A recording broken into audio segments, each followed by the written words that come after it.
Okay, so I have seen a hack on Pinterest where you can cut a bottle without using any special tools. Basically, what you do is you just wrap the bottle with some string and then soak that in nail polish remover and light it on fire. Then you quench the bottle in cool water, and that causes a controlled crack the same way that scoring will do if you're using a bottle cutter, and create a controlled break in your bottle. So let's give this a try. You really need to be careful using acetone, it turns out. Luckily this was fine, but it does not work. At least this first attempt. So maybe it's because of the twine I was using. So here, I'm using a cotton wicking cord to hold more of the acetone and hopefully heat the bottle a little bit better before I quench it. That didn't seem sufficient the first time. And I'm also being less cavalier about my combustibles. Drying it off to make sure that there is no acetone on parts that I will be holding.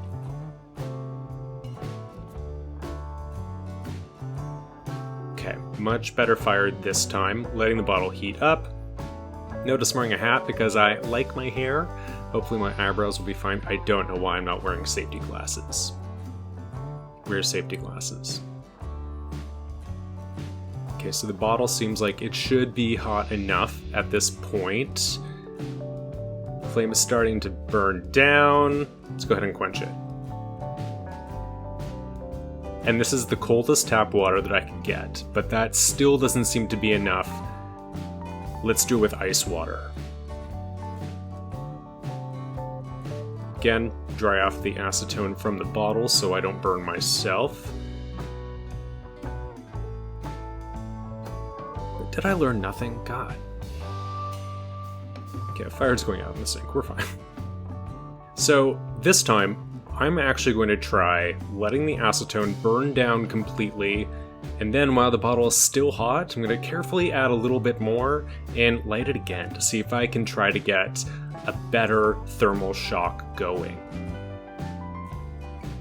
Sorry, I hope I'm not scaring you. Okay. Let's put a little bit more acetone on.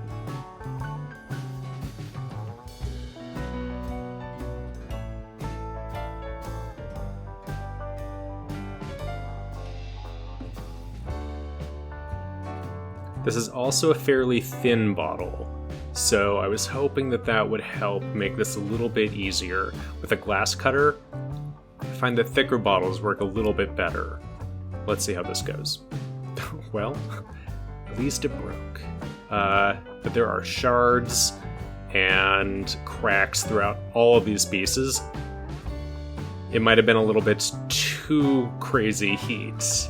So let's not do a second flame, but with colder water, maybe I'll get a better thermal shock than when I did this the first time using the cord. Letting it burn down, and I haven't set the sink on fire.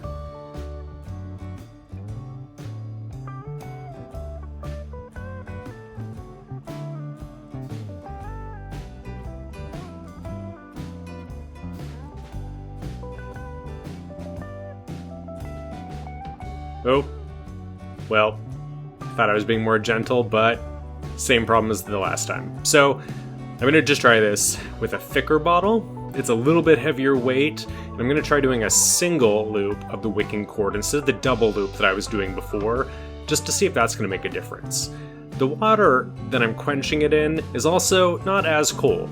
There's still some ice in it, but it's not quite the same level of shock that I'm going for.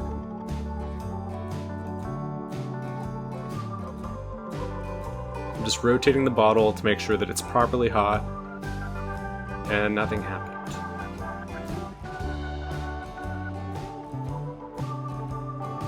So, I guess I'm going to do one last try. I'm going to use a double loop this time so that there's more of the combustible material in order to help maybe heat it up just enough with the slightly cooler but cold water.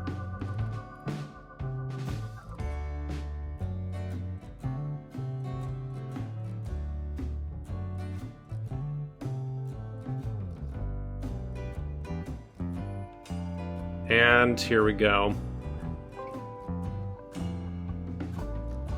It's burning a longer time, so I'm not going to let it burn down completely, because I've seen that just shattered 2 other bottles. But let's see how this goes. It's almost burning down now. God, it's still nothing. Okay, I'm going to say, this doesn't work. Sorry.